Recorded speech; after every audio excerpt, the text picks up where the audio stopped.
আসসালামু আলাইকুম, কেমন আছেন সবাই? আশা করি ভালো আছেন।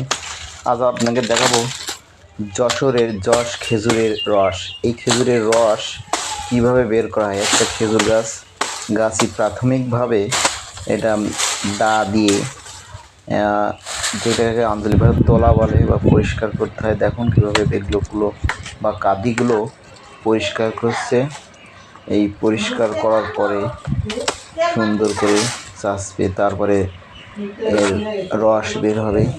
সেটাই দেখাচ্ছি, এখন শেষ পর্যন্ত দেখতে থাকুন যে এটা কীভাবে প্রস্তুত করা হয় রস বের করার জন্য। সেটাই এখন দেখতে থাকুন।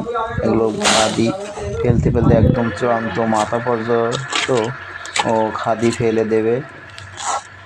ফেলে দিয়ে অল্প কয়েকটা থাকবে। এই যে এখন খাদি ফেলা শেষ হয়ে গেছে। এখন দুপাশে চেঁচে ফেলবে, পরিষ্কার করবে, যেটা পরবর্তীতে রস বের করার জন্য সুবিধা হবে। এগুলো চেঁচে ফেলবে, এগুলো দা দিয়ে টেনে টেনে কেটে ফেলছে। এটা যশোরের বিখ্যাত বা নাম করা এই খেজুরের গুড় বা রস। এই দেখুন প্রস্তুত হয়ে গেছে। এটা তারপরে শুকায় গেলে পরবর্তীতে কাটা হবে। পরবর্তী ভিডিওর জন্য প্রস্তুত থাকুন। Thank you.